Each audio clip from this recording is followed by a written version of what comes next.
Hi everyone, I'm Kate Winter-Hutton from BerkshireRidingCoach.com.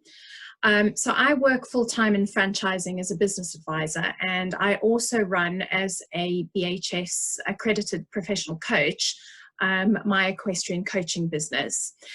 So a lot of my APC friends have been asking me just for some advice, as really the business skills are transferable between my day job and my coaching.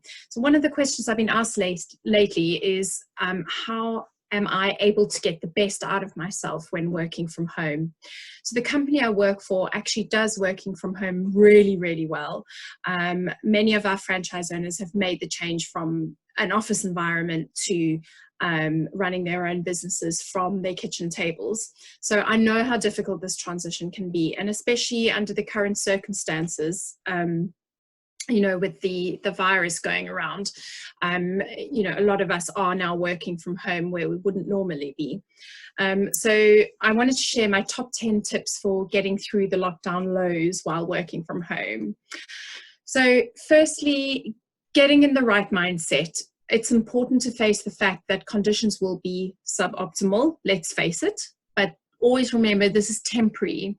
So understand that making this transition is going to look different for everyone.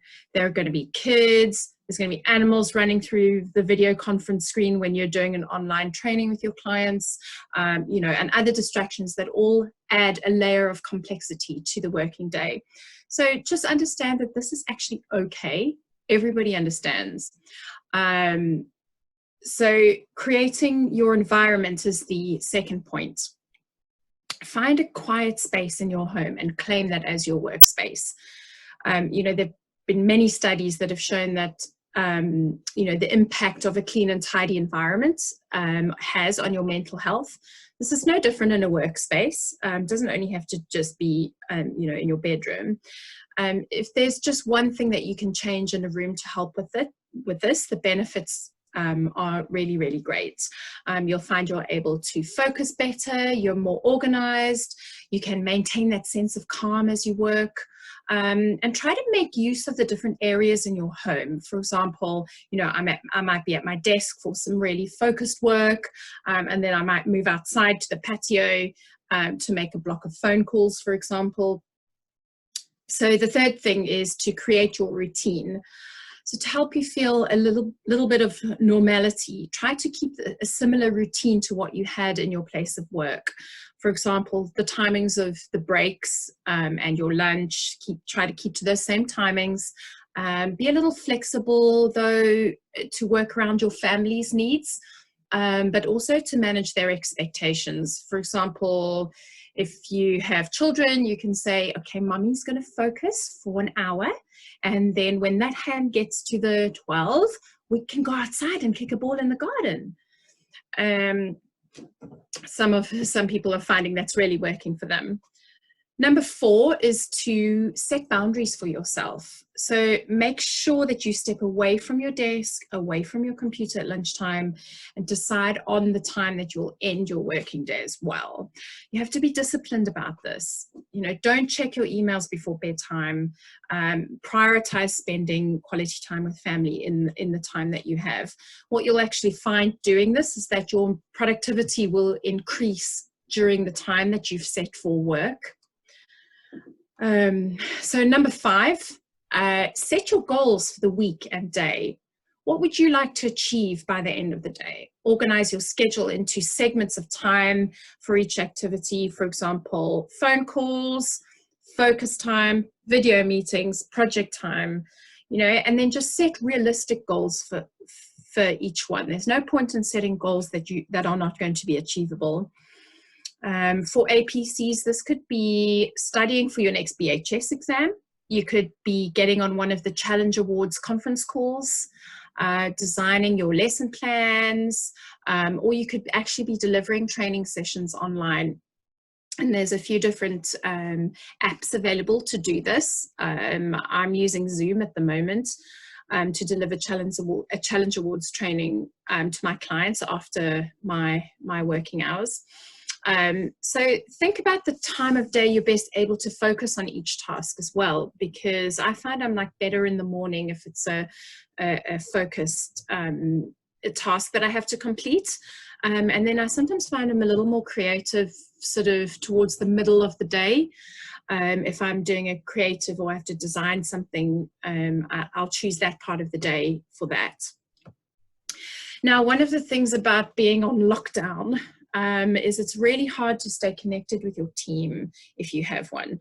So, you know, if you have a positive culture in your business, this will help your team remain engaged and motivated. So I like to think of business culture as the unwritten, unspoken norms that drive behavior of how people work together, coexist together, and get things done. So we have daily video update meetings with our team, as well as one-to-one conversations, which are helping us to stay connected. Lots of companies have different activities that they are simulating in a remote environment. For example, one company I know, they've created a virtual retreat where you can join different activities via video conference. So for example, you could do a book club where you just get online and have a discussion about a book that you've read. You can do, you know, a joint yoga session or something like that. So think about, if you have a team, how to create that. Number 7 is communication. So be intentional about communicating with each other. When you're working in a co-located working environment, so much of that information is passed through osmosis. For example, you know, when you pass each other in the kitchen, you will just pick up on some dialogue that's happening, or you know, at the water cooler. And also you hear conversations in the office from other people. A lot of information is passed on that way. So when you're working on your own in a remote working environment, you have to be really intentional about communicating that information, because it's not just going to happen naturally. Number 8, celebrate successes. This is really, really important. So celebrate your own successes as well as those of your team and your colleagues. So if there's somebody that's really contributed, you know, made a great contribution to the team, tell someone about it. You know, put it on your WhatsApp group with your team, or on your companies. Some companies have like a virtual bulletin board or a WhatsApp group. Now, number 9, and this really applies to anybody in any business, look after your mental health. So when you're working alone, remote working, imposter syndrome is really quite common in this environment. You're not getting that continual validation that you would be getting from your manager as you would in an office environment. So you start, you know, saying to yourself, am I contributing enough? You know, am I pleasing the leadership enough?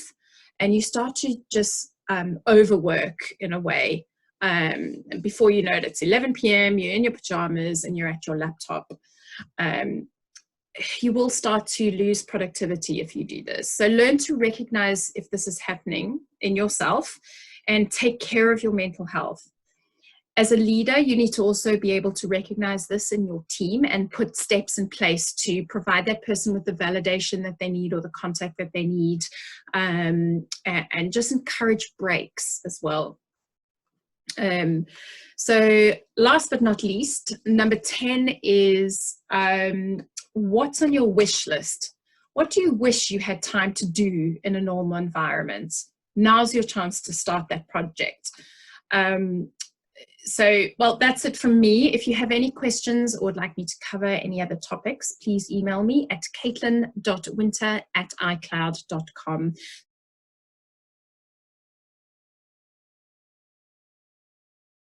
Hope you've enjoyed it, and please get in touch.